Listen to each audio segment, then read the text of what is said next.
vaksin merah putih ini diharapkan nantinya bisa mengcover setidaknya 50% dari kebutuhan vaksin COVID di Indonesia. Ya, kalau bisa sih 100%. Tapi juga tidak hanya itu, karena kita juga harus memikirkan Indonesia harus siap membantu negara-negara lain yang belum memiliki akses terhadap vaksin. Itu wajib saya kira.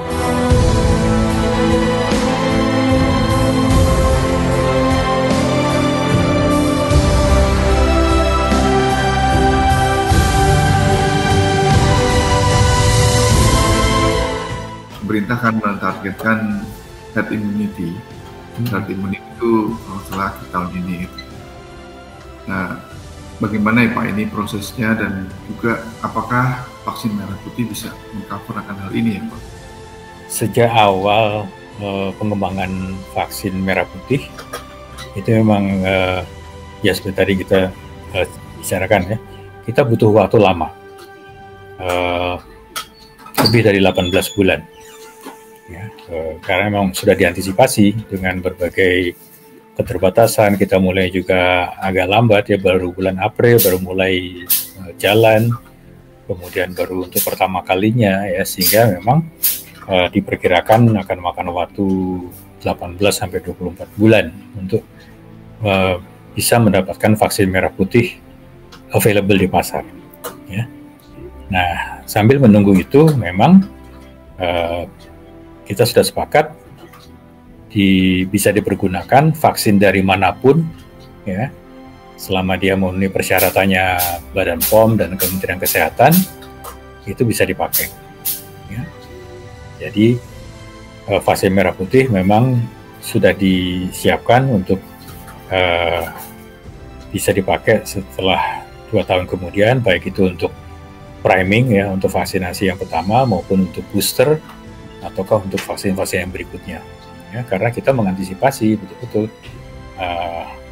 mungkin diperlukan vaksin yang ketiga, yang keempat dan sebagainya, dan juga untuk mengcover kekurangan vaksin yang diimpor ya. Jadi vaksin merah putih ini diharapkan nantinya bisa mengcover setidaknya 50% dari kebutuhan vaksin COVID di Indonesia ya. Kalau bisa sih 100%.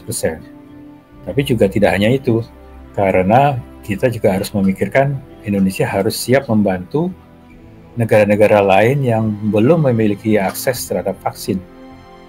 Ya, itu wajib saya kira. Ya, jadi memang kita sambil berjalan juga memikirkan bagaimana meningkatkan kapasitas produksi. Ya, Bio Farma misalnya sudah berupaya meningkatkan kapasitas produksinya dari 100 juta dosis per tahun menjadi 250 juta dosis. Tapi kan tetap nggak cukup. Tadi Pak Fajar sudah bilang yang dibutuhkan adalah 400 sekian kan, 416 ditambah dengan wastage atau yang hilang, rusak dan sebagainya itu sekitar 15%. Ya, di total hampir 500 juta dosis dibutuhkan.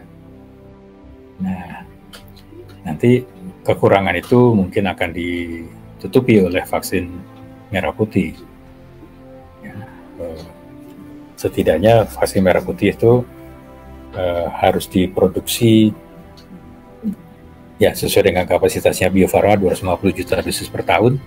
Tapi kita sudah mengajak juga beberapa perusahaan farmasi lain untuk bisa membantu meningkatkan kapasitas produksi itu ya. Kalau misalnya ada 2-3 perusahaan lain yang bantu untuk produksinya saja dengan kapasitas masing-masing 100 juta dosis per tahun, ya sudah tertutupi ya 500 juta dosis per tahun.